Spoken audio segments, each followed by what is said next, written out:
O conselheiro capaz.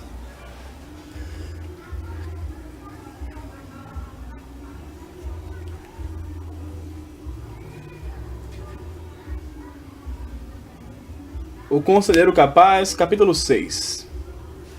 O aconselhamento noutético e o de Rogers. É espantoso quão frequentemente um pastor que se apresenta como fiel aos fundamentos da fé bíblica descaradamente nega sua teologia pela maneira como pratica o aconselhamento.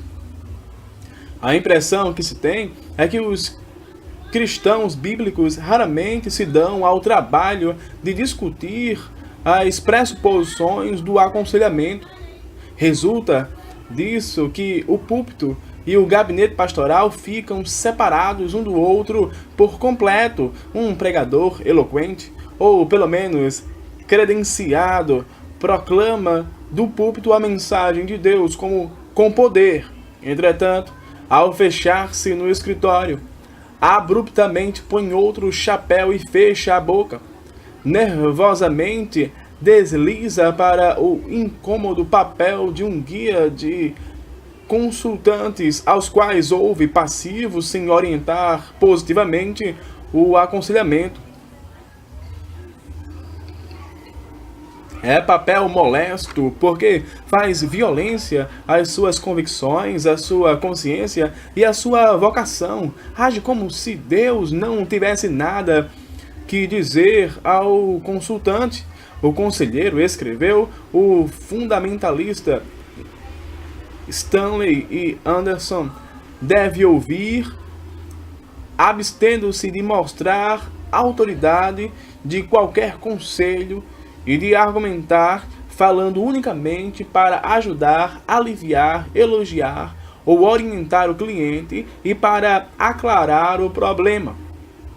Julian Hart resume assim a coisa.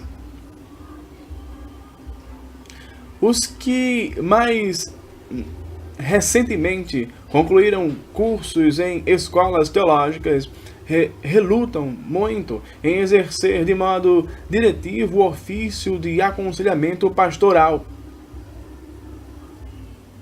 O pastor eficiente nesse ofício é aquele que não julga nem dirige e, como vimos, insistindo desde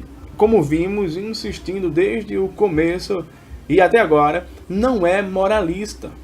Dessa maneira, quando alguém lhe faz esta espécie de pergunta, que devo fazer? Ele sabe que não deve responder-lhe. Pode fazer ou deixar de fazer qualquer coisa, menos responder assim. O que se lhe permite é que pergunte: bem, o que você acha que deve fazer?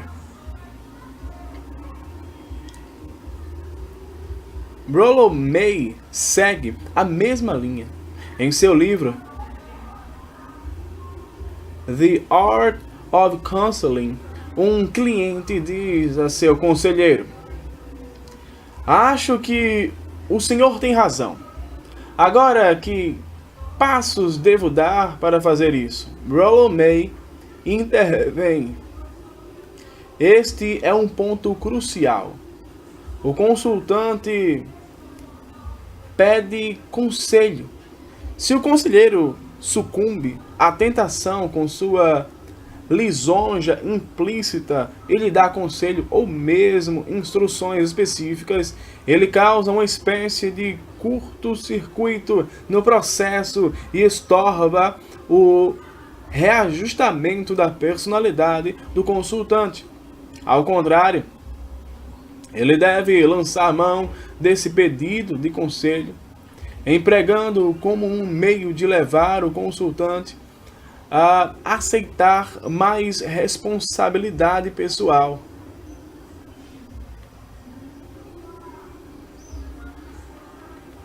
Eis como responde o conselheiro de May. Você quer regras sobre o assunto. Quer essas regras para que elas o impulsionem de fora e então as seguirá com a mesma pressão e tensão que você manifesta agora. Isso vai piorar o seu problema, seu desejo de regras. Veja lá, brota da mesma desconfiança básica da vida. Há, de certo, nisso, uma negação da autoridade de Deus, dos mandamentos de Deus e das Escrituras. Rollo May explica, em primeiro lugar, o conselho não transforma a personalidade. Este falso conceito devemos destruir de uma vez por todas. O verdadeiro aconselhamento e administração de conselhos são funções nitidamente diversas. Ele prossegue mostrando o elo que liga Freud e Rogers. Os psiquiatras não poupam palavras em seu repúdio à posição de ministradores de conselhos. Poder-se-iam fazer muitas citações do mesmo teor das seguintes afirmações de Freud. Sobretudo, assegurou-lhe que você está mal informado. Se supõe que conselhos e orientações para os problemas da vida fazem parte integrante da influência analítica. Ao contrário, rejeitamos tanto quanto possível esse papel de mentor. Acima de tudo, queremos chegar a obter decisões independentes da parte do paciente.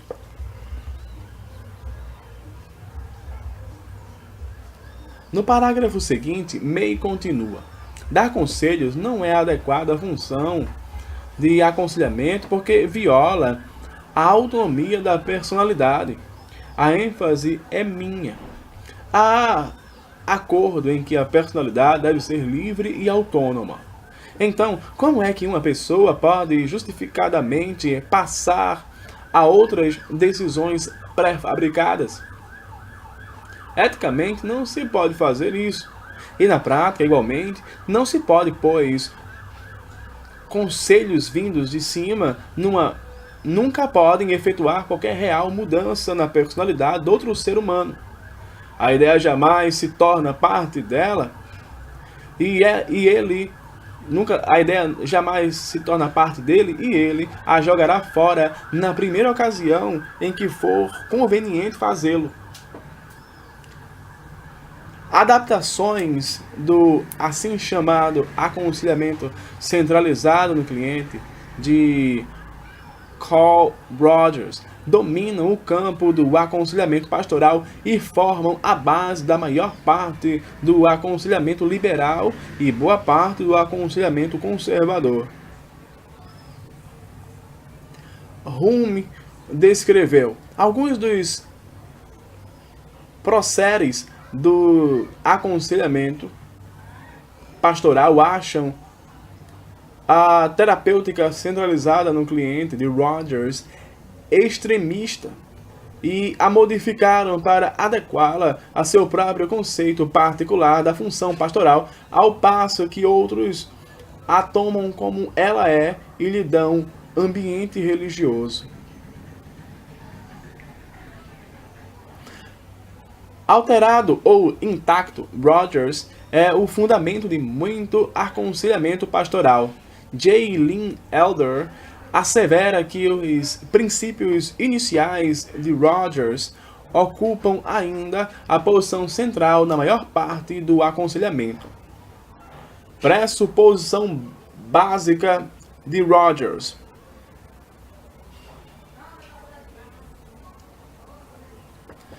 A pressuposição fundamental do sistema de Rogers é perfeitamente coerente com o pensamento liberal e humanista, a saber, que a solução dos problemas do homem jaz no próprio homem.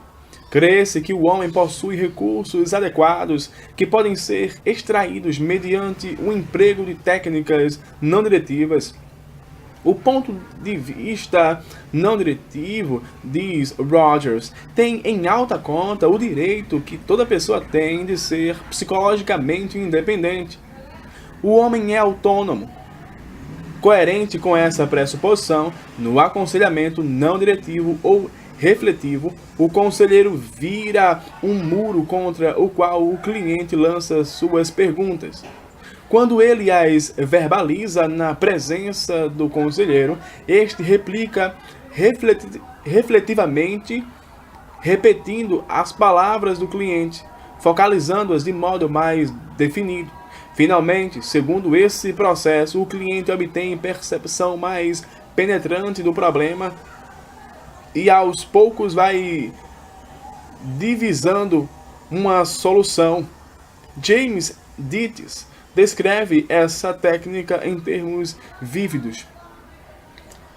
O pastor fala: se eu achasse que poderia responder às suas perguntas de modo a ajudá-lo, Frederico, eu o faria, mas sei por experiência própria que lhe posso dar melhor ajuda de outra maneira. Estou convencido de que você tem em si mesmo tudo, boa capacidade de fazer juízo e apropriado senso daquilo em que consistem todas as implicações do seu caso, bem como qual deve ser o modo de retratar a verdadeira situação, para tomar uma boa decisão realmente melhor do que eu o faria. Mas o que posso fazer é prover-lhe alguma orientação a seguir enquanto pensa nessas questões complexas e ser-lhe uma espécie de concha acústica. O sistema de Rogers confirma a pecaminosa crença do homem de que ele é autônomo e não precisa de Deus. É preciso que os que pretendem defender uma posição bíblica rejeitem o aconselhamento a Rogers simplesmente por suas pressuposições humanísticas. E basta. Começa e termina com o homem. Para esse tipo de aconselhamento, o homem mesmo é a solução para os seus próprios problemas. As técnicas recomendadas por Rogers, baseadas nessa pressuposição, são tão insatisfatórias para muitos conservadores, porque colidem com os princípios escriturísticos. De acordo com Rogers, os homens em pecado devem ser aceitos, não admoestados. O conselheiro aceita, reconhece e esclarece esses sentimentos negativos. Em todo o aconselhamento dessa espécie, é notório a ausência do elemento noutético, uma vez que a ideia de aceitação mina a genuína responsabilidade. Responsabilidade exigida. Responsabilidade exige resposta. O que é responsabilidade? Responsabilidade é a capacidade de responder como Deus manda que o homem responda a cada situação da vida, a despeito das dificuldades. E a capacidade de fazer o bem aos que o maltratam. É a capacidade de alimentar o inimigo quando tem fome. É a capacidade de dar-lhe de beber se tem sede. É a capacidade de vencer o mal com o bem. Vê Romanos 12, 9 a 21. E Mateus 5, 43 a 48. Responsabilidade é a capacidade de responder, a habilidade dada por Deus de responder a qualquer situação da vida de acordo com os seus mandamentos. É a capacidade de responder biblicamente a tudo quanto Deus ou o homem faça ou diga. É como diz Romanos 15, 1 a 3, a capacidade de suportar as debilidades dos fracos sem procurar agradar-nos a nós mesmos. É a capacidade de agradar o próximo para o bem dele, para a sua edificação. É a capacidade de imitar a Cristo, que não procurou agradar-se a si mesmo. Antes, como está escrito, as injúrias dos que te ultrajavam caíram sobre mim. Responsabilidade é a capacidade de aceitar-nos uns aos outros, como Cristo nos aceitou para a glória de Deus. Romanos 15, 7. Porque tanto acolhei-vos uns aos outros, como também Cristo nos... Portanto, acolhei-vos uns aos outros, como também Cristo nos acolheu para a glória de Deus. Não significa que devemos aceitar os irmãos em Cristo porque são maravilhosos ou porque o conselheiro é neutro, mas antes significa aceitá-los em Cristo, que morreu pelos pecados deles. O sermos aceitos por ele custou-lhe a vida.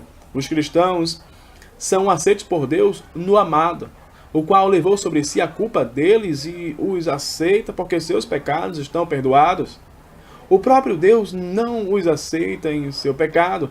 Como cristãos, aceitamos uns aos outros somente porque somos irmãos em Cristo. Nesse tipo de aceitação, os pecados são submetidos a julgamento. A aceitação permissiva, propugnada por Rogers, não se assemelha em nada à aceitação cristã em Cristo. Portanto, é uma aceitação irresponsável. Nada de neutralidade.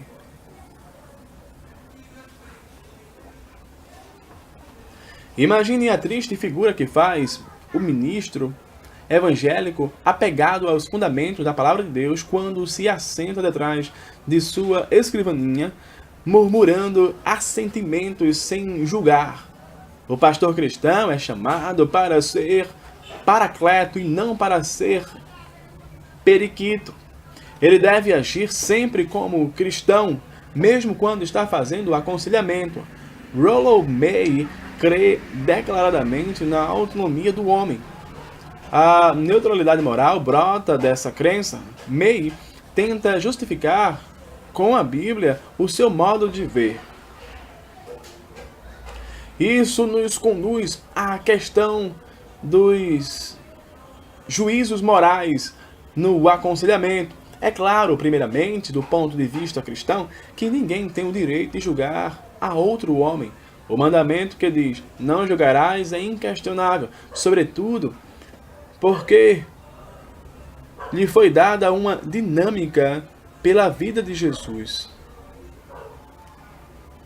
A psicoterapia, em segundo lugar, a psicoterapêutica, em segundo lugar, o julgamento não é permissível. E, acima de tudo, como diz Adler, jamais nos permitamos fazer quaisquer julgamentos morais, julgamentos concernentes à dignidade moral de um ser humano. A interpretação de Mateus 7, 1-5, feita por Rollo May, é falsa. Não só há situações de toda sorte em que o julgamento é indispensável, como também as Escrituras especificamente ordenam que os crentes façam julgamentos. Veja João 7:24. A passagem de Mateus condena somente o julgamento ilegítimo. Cristo sabia que os cristãos teriam a necessidade de julgar outros e, portanto, em Mateus 7, ele os está orientando especificamente sobre como fazê-lo. A passagem em tela condena o julgamento apressado, sem evidências. Julgar os outros sem antes endireitar a própria vida também não é permitido. É condenado o julgamento cuja intenção é condenar outro a fim de exaltar o próprio ego. Mas julgamento de valor moral no aconselhamento é precisamente o que as Escrituras recomendam em toda sorte. Não pode haver nenhuma posição moralmente neutra no aconselhamento. Como pode o pastor cristão aceitar um comportamento pecaminoso? Ele está comprometido com o dever de dar adequada resposta cristã a essa conduta. Como pode ele deixar de oferecer as conhecidas soluções bíblicas dos problemas? Ele tem a vocação de declarar e ministrar a palavra de Deus. Irá ele sentar-se para observar sem compromisso a luta entre o cliente e seu problema, diante do qual ele só pode dar sua reação desesperada e pecaminosa quando na Bíblia fechada sobre a escrivaninha do pastor, como este bem sabe, está a resposta dada por Deus ao problema. Em resumo, como pode ele esquecer que é cristão e tentar ficar neutro ou não envolvido? Essa neutralidade é impossível. O pastor não pode pôr de lado suas convicções, nem mesmo temporariamente. Ainda que fosse capaz de fazer isso, estaria errado. Suas pressuposições cristãs têm que controlar necessariamente a entrevista o tempo todo. Aceitar a conduta pecaminosa à vista do cliente é indultá-la. Ao contrário, os conselheiros cristãos devem envolver-se noteticamente na vida dos seus consultantes.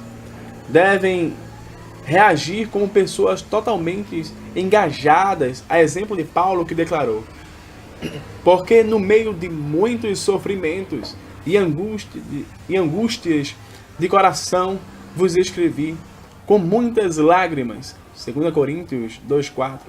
Nessa passagem, Paulo se refere a seu próprio aconselhamento, no qual havia respondido cristamente na primeira carta, oferecendo aos crentes de Corinto julgamento e conselho.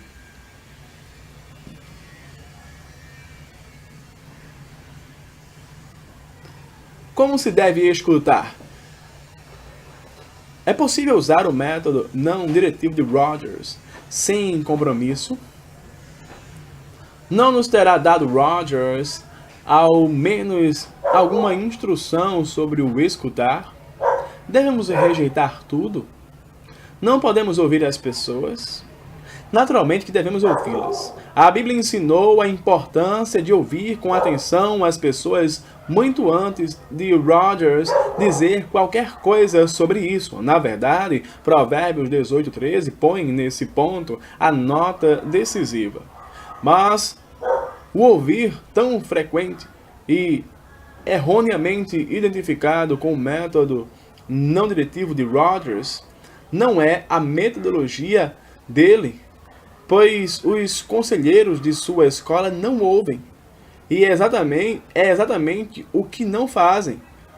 Um bom ouvinte interessa-se pelo que o outro tem a dizer, mas eles não acham que o conteúdo tenha qualquer importância, só cuidam das expressões emocionais e se recusam a atentar para os dados. Rogers escreveu: o conselheiro deve estar preparado para responder não ao conteúdo intelectual daquilo que a pessoa está dizendo, mas ao sentimento que lhe é subjacente. E esclarece: os fatos objetivos são de importância mínima. Os únicos fatos que têm sentido para a terapêutica são os sentimentos que o cliente possa trazer à situação dada. O próprio Rogers chama a atenção para as diferenças que existem entre o que ele chama de aconselhamento centralizado no cliente e aconselhamento centralizado no problema. Ele coloca sua perspectiva, supostamente a perspectiva centralizada no cliente, diretamente contra a abordagem centralizada no problema no aconselhamento. Mas é válida essa antítese estabelecida dessa maneira? Será que os conselheiros do tipo de Rogers estão interessados nas pessoas, enquanto que os conselheiros notéticos estão interessados nos problemas? Não. O conselheiro notético ocupa-se das pessoas que têm problemas, pessoais, isto é, os conselheiros notéticos não traçam aquelas distinções. Estão interessados nos problemas por amor das pessoas. Negam-se a reconhecer qualquer antítese desse tipo, em vez de optar por uma alternativa rígida, ou isto ou aquilo. O aconselhamento notético tem a faca e o queijo na mão, e não apenas este ou aquela.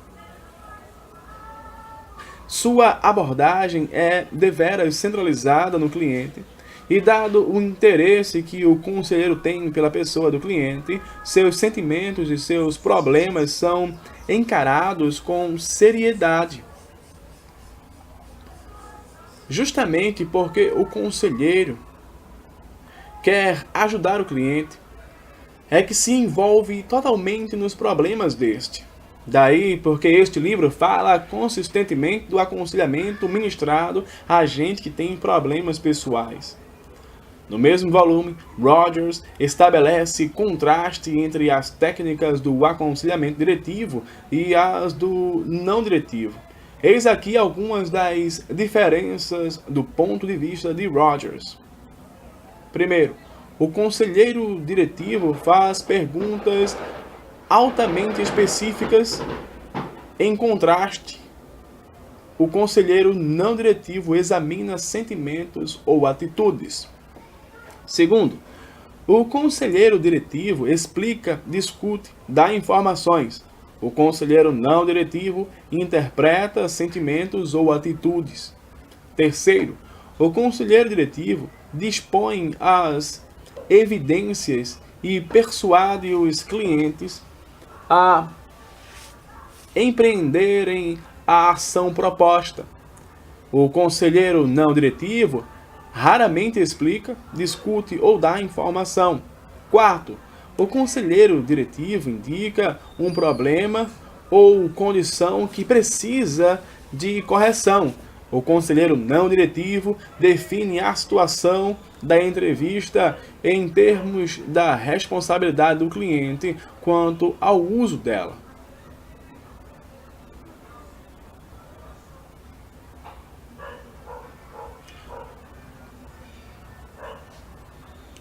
Em alguns aspectos, essa análise é substancialmente correta.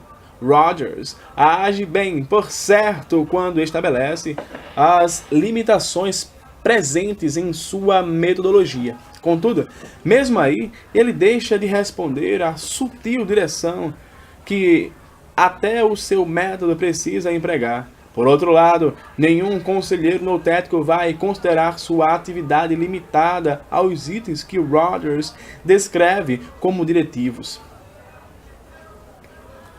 O conselheiro noutético faz todas as coisas que Rogers chama de diretivas, mas também faz muitas coisas que Rogers chama de não diretiva.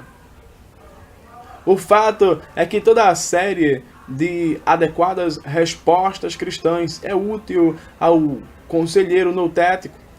Ele não força cada caso a encaixar-se no molde limitado. Ao contrário, respondendo apropriadamente a cada cliente e a cada problema, toda a gama de possíveis respostas cristãs pode ser utilizada no aconselhamento noutético. Sua Hiltner, que cerra as fileiras da tradição de Rogers, escreve: focalizar nossa atenção em dados externos é o oposto do ato de concentrar-nos no fato básico, sentimento ou atitude que o interessado está tentando transmitir-nos. Poucos consultantes tentam fazer qualquer coisa dessa espécie.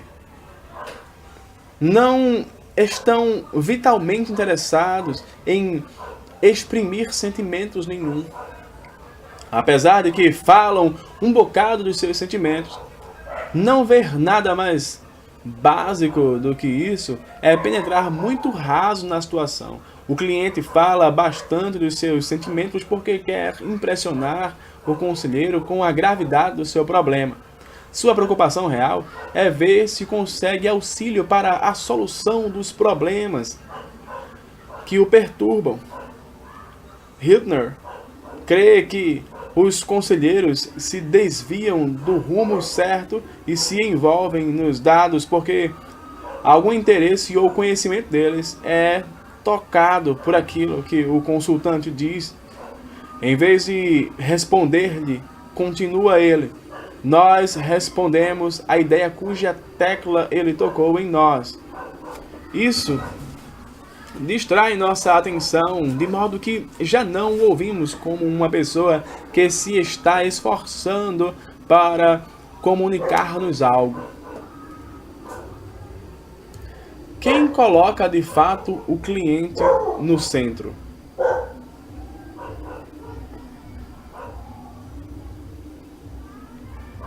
Note-se que, a despeito de todas as suas pretensões, o interesse do conselheiro, do tipo de Rogers, não está posto realmente no cliente.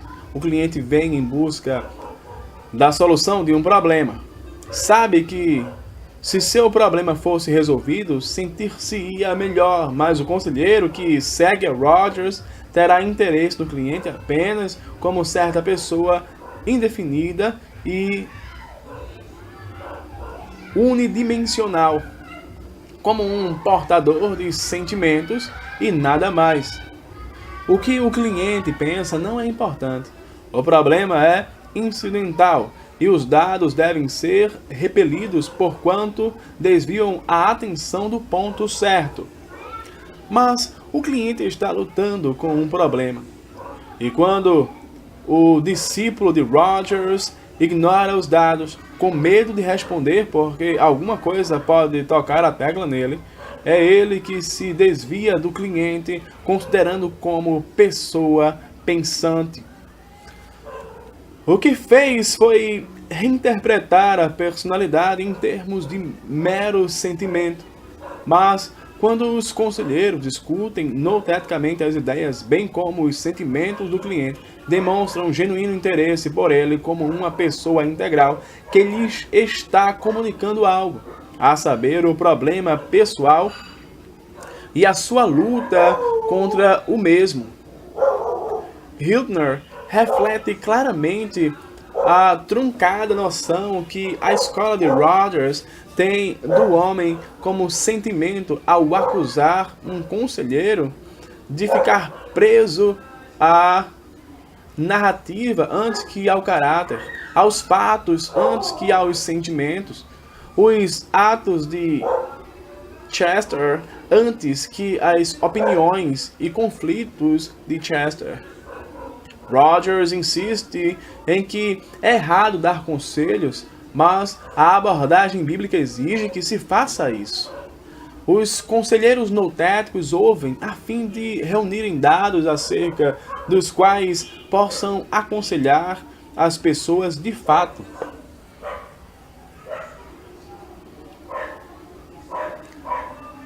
Hume concede que, embora possa haver lugar para os conselheiros no processo do aconselhamento, embora possa haver lugar para os conselhos no processo do aconselhamento, isso certamente é na periferia. Rogers insiste em que os conselheiros não devem dar conselhos. Rollo May coloca a questão nestes termos: os conselhos não transformam a personalidade. Esse falso conceito precisa ser destruído de uma vez por todas. O verdadeiro aconselhamento e o oferecer conselhos são funções nitidamente diversas. Os da corrente de Rogers não estão interessados em recolher dados. O próprio cliente deve fazer surgirem todas as respostas. A imagem do muro não é a única que se pode usar para descrever o aconselhamento do tipo de Rogers. O espelho pode ser igualmente descritivo. Todos conhecemos a cena típica. O cliente começa a entrevista: estou realmente transtornado. O conselheiro focaliza aquela palavra e a faz retornar refletida em diferentes vocábulos. Vejo que você está arrasado mesmo. Certo, diz o cliente. Estou muito aflito. Eu vejo, replica o conselheiro, que você está completamente perturbado. Minha dificuldade é que não sei o que fazer quanto a certo problema, diz o cliente. Você está procurando achar uma solução, diz o conselheiro. Sim, tem razão. Tenho tido problemas com a homossexualidade. O senhor acha errado o homossexualismo? Pergunta o cliente. Seu conselheiro responde: vejo que você me está perguntando se o homossexualismo é ética ou religiosamente válido. Isso não é escutar. Escutar significa ter interesse no que o outro diz e responder-lhe apropriadamente. Ter interesse no conteúdo é um elemento essencial para que haja interesse no cliente. A posição de Rogers, pelo contrário, evita a ajuda, evita o conselho, evita os juízos de valor, evita aplicar as declarações divinas aos problemas pessoais. Os seguidores de Rogers substituem a aplicação dos princípios bíblicos pela repetição das perguntas do cliente. Não é exagero afirmar que as Escrituras nem mencionam esse modo de tratar com as pessoas, mas Hiltner prossegue. A ação não substitui o esclarecimento. Mesmo a mais superficial espécie de observação sugere-nos que, na maioria das situações de aconselhamento que começam com uma luta para tomar uma decisão de ação, não há muito progresso em ficar só nesse nível, sem se explorar os sentimentos subjacentes a cada ação possível. Hiltner levantou um ponto fundamental da controvérsia. Precisamente aqui se traça a questão. O aconselhamento notético presume que os sentimentos não constituem o mais profundo nível das relações humanas com as quais se pode estar ocupado no aconselhamento. Deus fala do amor em forma de atitude e conduta quando define o amor como a guarda dos seus mandamentos. Além disso, não é possível alterar os sentimentos do modo como se pode mudar a conduta. Consequentemente, de acordo com a Escritura, os conselheiros notéticos passam menos tempo procurando saber o que é que as pessoas sentem. Estão mais interessados em saber como é que elas se comportam. Aprenderam, ademais, que essa abordagem capina com muito maior êxito os arbustos emocionais rasteiros, para usar a expressão de Hiltner. Sentimento e comportamento. Desde que Rogers salientou a primazia do sentimento, parece próprio discutir a relação que há entre sentimentos e comportamento. Uma passagem deveras pertinente acha-se em Gênesis 4, 3 a 7. Quando Deus rejeitou a oferta de Caim, Abel, em contraste com a atitude de Caim, trouxe das primícias do seu rebanho e da gordura, isto é, o melhor. Caim ficou zangado e transtornado, e descaiu-lhe o semblante. Versículo 5. Então Deus retoricamente lhe perguntou: por que estás deprimido? E lhe indicou a maneira de sobrepor-se à situação. Se procederes bem, não é certo que serás aceito? Deus expõe aí o importante princípio de que a conduta determina os sentimentos. Às vezes, em vez de se falar em doença mental, fala-se em problemas emocionais. Mas esse linguajar é tão bom para armar confusão como aquele. Quando o cliente se sente deprimido, ou agitado, ou ansioso, ou hostil, não há realmente problema com suas emoções. Simplesmente suas emoções estão funcionando muito bem. É verdade que suas emoções não são agradáveis, mas o verdadeiro problema não é emocional, é de comportamento. Soluções que visem a aliviar diretamente as emoções, como por exemplo, métodos químicos na forma de pílulas de álcool, Portanto, não devem ser consideradas senão como nada mais que alívio de sintomas. A má conduta leva as pessoas a se sentirem mal. Os sentimentos fluem das ações. A Escritura expõe com muita clareza essa relação entre sentimentos e conduta. Por exemplo, Pedro mostra que o bem viver produz bons sentimentos. Em sua primeira carta, capítulo 3, versículo 10 e 11, cita o Salmo 24, versículo 12 e 13. Quem quer amar a vida e ver dias felizes, refreie a sua língua do mal e evite que os seus lábios falem dolosamente. Aparte-se do mal, pratique o que é bom, busque a paz e empenhe-se por alcançá-la.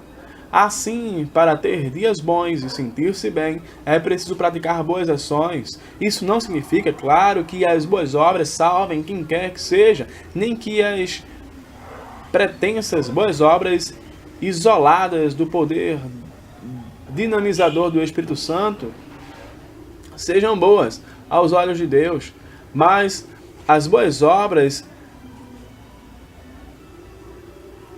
no pleno sentido bíblico da expressão, levam a dias felizes. Todo legalismo deve ser rejeitado como antibíblico. As boas obras resultam da obra de Deus em nós, como Paulo diz claramente em Efésios 2:10, criados em Cristo Jesus para as boas obras. Pedro fala da importância de se manter boa consciência, de modo que naquilo em que falam contra vós outros, fiquem envergonhados os que difamam o vosso bom procedimento em Cristo. 1 Pedro 3,16. Segundo Pedro, a boa consciência depende da boa conduta.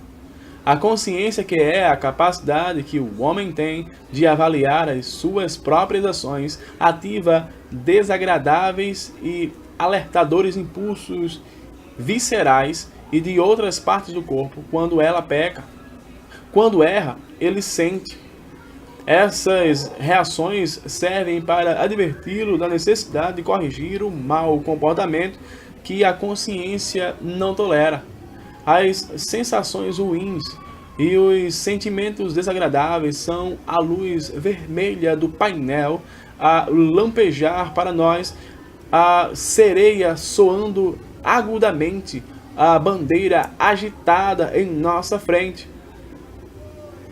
Os incômodos viscerais são meios estabelecidos por Deus, pelos quais os seres humanos tomam ciência de que violaram os seus padrões.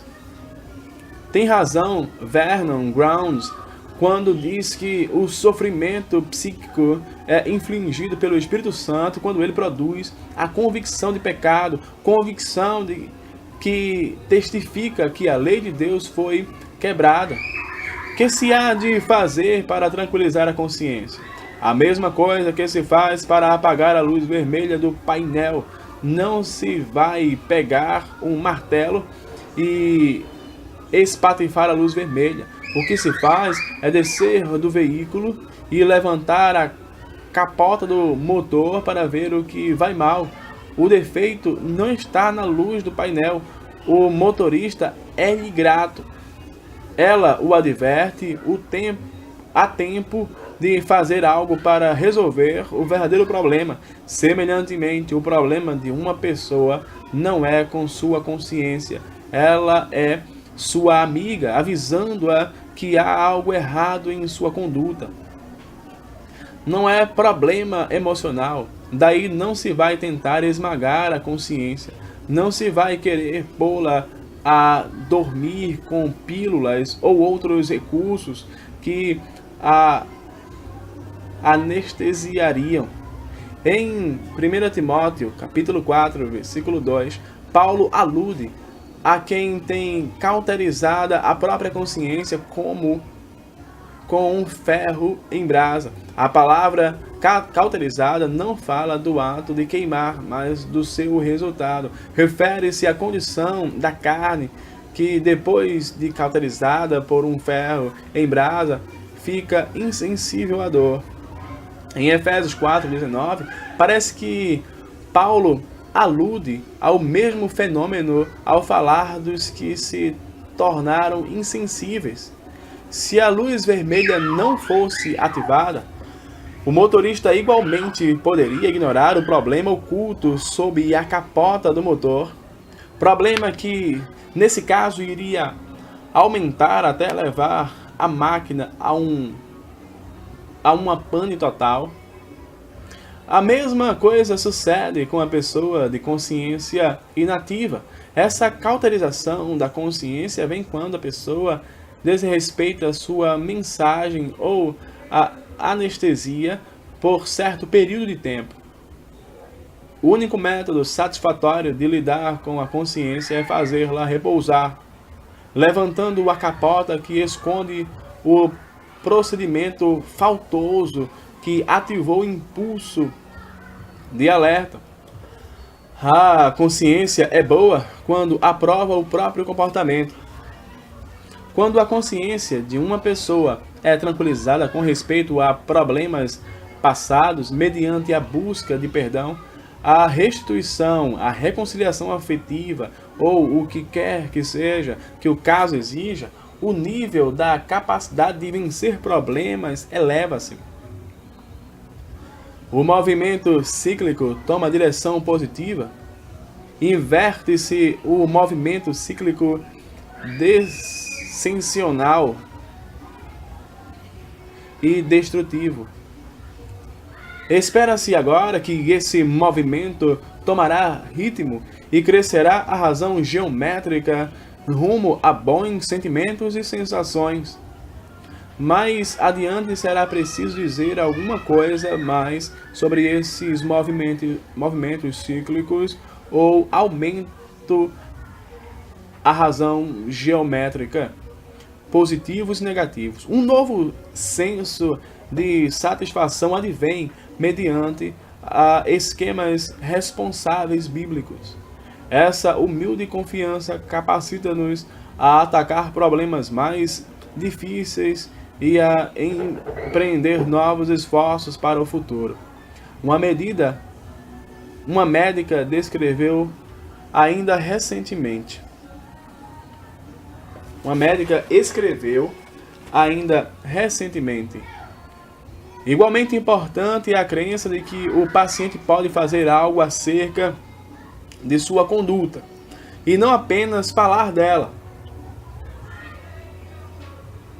Tornamos dura a vida para nós e para os nossos pacientes ao postularmos que unicamente a mudança de atitude ou de motivação mudará a conduta, omitindo a possível alternativa de que a conduta modificada pode mudar as atitudes. Ela concluiu: nossa psicologia da introspecção com frequência tem negligenciado a psicologia da ação. O sistema nervoso corresponde à abordagem notética. Algo se pode dizer acerca do sistema nervoso humano com respeito à conduta e aos sentimentos no aconselhamento. Nesse sistema há que considerar dois lados, basicamente. Um lado é emocional e involuntário, o outro associado ao processo de resolução do problema, e a ação voluntária tem que ver com a conduta. A importância desse fato é que é na conduta do cliente que as mudanças podem ser diretamente efetuadas, porque a conduta, contrariamente à emoção, é controlada pelo lado voluntário do homem e não pelo involuntário. Os estados emocionais provêm secundariamente do sistema voluntário ou da conduta. O lado emocional abrange o controle involuntário das reações emocionais, vasculares e viscerais, ao passo que o do comportamento envolve respostas de ação dadas pela estrutura muscular. A comunicação entre ambos os sistemas nervosos deve ser suprida por ligações sensoriais do sistema central. A estreita relação ou conexão entre os dois, de modo que, de fato, não podem ser divididos com a precisão com que os dividimos no papel. Embora não haja acesso voluntário e direto às emoções, estas podem ser atingidas indiretamente por meio do sistema voluntário, porque as extensas partes em que há coincidência entre as fibras do córtex permitem a correção unificada dos dois sistemas. Assim, as ações afetam as emoções. As alterações voluntárias do comportamento levam a mudanças emocionais involuntárias. Eis porque é importante compreender que os sentimentos promanam das ações. Pode-se ver isso tudo na pregação de boa qualidade. Uma das causas da pregação sem vitalidade está em que o conteúdo não apresenta adequada contrapartida emocional do pregador. Todavia, quando o pregador revive o acontecimento que está descrevendo, ao invés de narrá-lo apenas, emocionalmente sente algo daquilo que Paulo, ou Davi, ou Abraão sentiam. Os bons pregadores aprenderam a usar o conteúdo intelectual para despertar e controlar o estado emocional do corpo. Imaginam-se a si próprios como participantes e a mente estimula as emoções apropriadas à sua experiência simulada. O fato de que o pregador só revive o evento em sua mente mostra que as emoções são controladas não somente pela conduta, mas também pela conduta conscientemente observada e avaliada. Provérbios, Manual de Aconselhamentos Diretivo.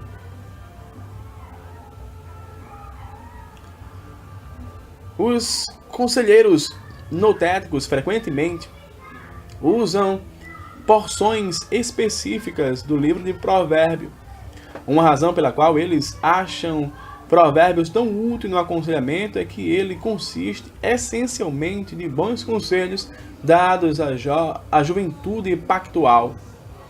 O livro de Provérbios foi escrito primeiramente para promover a sabedoria entre os cidadãos do povo da aliança de Deus.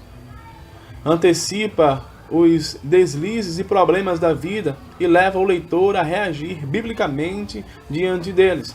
Os provérbios comprimem como que em cápsulas os segmentos da vida que Deus espera que os seus filhos levem neste mundo pecaminoso. O livro contrasta o modo de comportar-se dos pecadores remidos com os dos pecadores inconversos. Em essência, um provérbio, o vocábulo quer dizer comparação ou símile, é um princípio de vida agudamente declarado.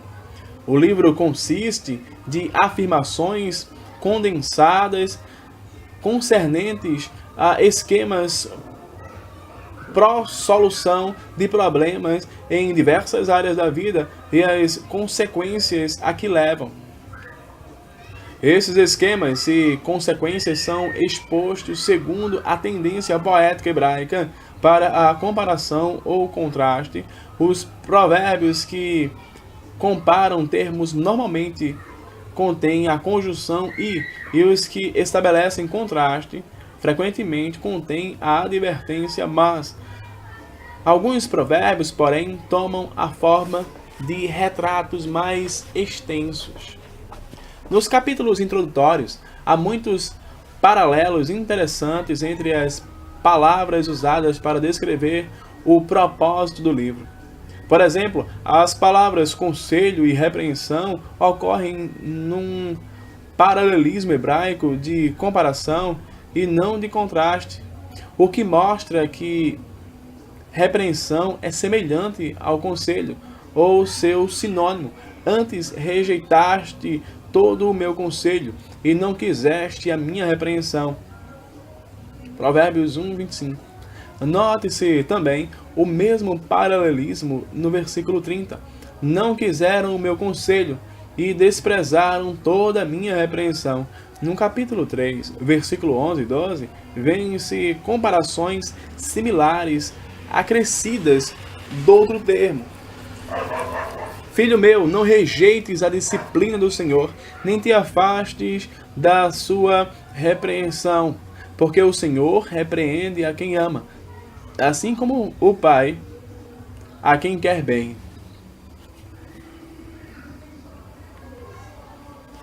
É evidente que a repreensão aí referida é da espécie de disciplina que um pai aplica a seu filho em benefício deste. Assim é que as palavras conselho, repreensão e disciplina são empregadas em Provérbios de maneira semelhante, ou talvez até como sinônimos. Observe-se igualmente os vocábulos empregados para ensino ou instrução. O pai exorta o filho: filho meu, não te esqueças dos meus ensinos, e o teu coração guarde os meus mandamentos. 3:1. E porque vos dou boa doutrina, não deixeis o meu ensino. 4:2. As ideias de disciplina, advertência, repreensão, ensino, instrução, doutrina e mandamento são todas mutuamente convergentes em Provérbios. Juntas constituem a ideia do que seja um sábio conselho. A mesma ênfase repica em cada parte de Provérbios. Em seguida, a exortação feita a um filho desobediente, este ouve: e gemas no fim de tua vida, quando se consumirem a tua carne e o teu corpo, e digas: como aborreci o ensino, e desprezou o meu coração a disciplina. Quase me achei em todo o mal que sucedeu no meio da assembleia e da congregação. 5:11, 12 e 14. Em Provérbios, o aconselhamento é tudo menos não diretivo. No aconselhamento notético, o livro de Provérbios desempenha uma parte significativa porque esses provérbios dão instrução. Eles oferecem conselhos e advertências diretivas. Esses conselhos incluem reprovação corretiva, porque o mandamento é lâmpada e a instrução, luz, e as repreensões da disciplina são o caminho da vida. 6:23. Para os hebreus, as repreensões da disciplina são repreensões cujo objetivo é corrigir. O sistema de aconselhamento advogado no livro de Provérbios é indubitavelmente notético. Esse livro inspirado presume que é necessário que a sabedoria divina seja transmitida como se dá no aconselhamento notético, por meios verbais, instrução, repreensão, censura, correção e aplicação dos mandamentos de Deus, a fim de mudar a conduta para bem do interessado. Transparece, através do livro inteiro, o pensamento contrário à teoria de Rogers. Por exemplo, a sabedoria personificada diz: meu é o conselho e a verdadeira sabedoria, e eu sou o entendimento, minha é a fortaleza. 8:14. A sabedoria, como o conselheiro ideal, dá conselho, diz às pessoas o que elas devem fazer. Como questão de fato, o livro de Provérbios exorta o jovem a dar ouvidos a outras pessoas, em vez de ficar dependendo de suas próprias ideias. Não te estribes no teu próprio entendimento. 3:5. Dificilmente se encontrariam palavras mais opostas ao a posição de Rogers. Assegura-se ao jovem, mas o que me der ouvidos habitará seguro, tranquilo e sem temor do mal. 1,33. E se lhe promete, filho meu, se aceitares as minhas palavras e esconderes contigo os meus mandamentos, para fazeres atento à sabedoria o teu ouvido e para inclinares o teu coração ao entendimento, e se clamares por inteligência e por entendimento, alcançares a tua voz, se buscares a sabedoria como a prata e como a tesouros escondidos a procurardes, então entenderás o temor do Senhor e acharás o conhecimento de Deus, porque o Senhor dá a sabedoria, da sua boca vem a inteligência e o entendimento. 2, de 1 a 6.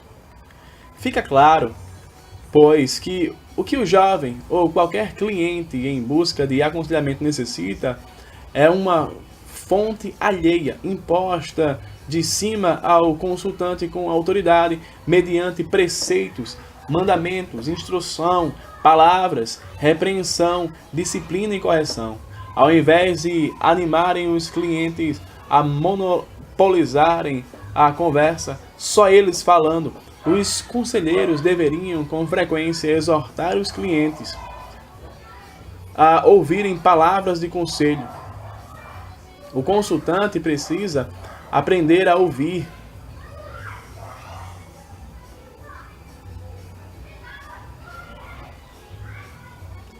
Ciliação antes que a aceitação de sentimentos pecaminosos. Mostra ao cliente que sua transferência negativa é evidência de que vem empregado métodos errados na manipulação dos seus problemas. Sempre que um cliente transfere para o seu conselheiro fortes sentimentos de antipatia, por exemplo, o conselheiro deve aproveitar-se dessa oportunidade para observar que esse comportamento bem pode ser uma típica demonstração dos padrões subjacentes que no passado colocaram o cliente em dificuldade. O conselheiro notético poderia talvez dizer algo assim: Tiago, tanto quanto posso ver, essa atitude para comigo não se justifica. Se eu errei com você, diga-me como foi isso, e eu tratarei de corrigir a situação. Se não, é melhor que tome nota nesse modo de agir. Num ou noutro caso, você deixou de tratar do problema biblicamente, e é justamente esse tipo de coisa que lhe vem dando problemas. Ao capitalizar elementos desse caso de comportamento pecaminoso do cliente, o conselheiro já começou a ajudá-lo, não permitindo que o pecado continuasse sem ser desafiado, visto que lida com o pecado desse nível, ele é capaz de mostrar concretamente como a conduta pecaminosa produz dificuldade na vida do consultante em muitos outros níveis também. É impossível destruir o alicerce e preservar a estrutura, porque os sistemas antibíblicos repousam em pressuposições antibíblicas. É impossível rejeitar as pressuposições e adotar as técnicas que lhes são adequadas e que envolvem delas. A técnica de aceitação de Rogers e a de transferência de Freud falham devido às falácias da filosofia de autonomia de Rogers e da ética freudiana da irresponsabilidade sobre as quais aquela repousa. Uma objeção ao emprego da transferência como instrumento do processo de aconselhamento é que esse emprego estimula os clientes a pecarem contra o próximo, aumentando assim a sua culpa.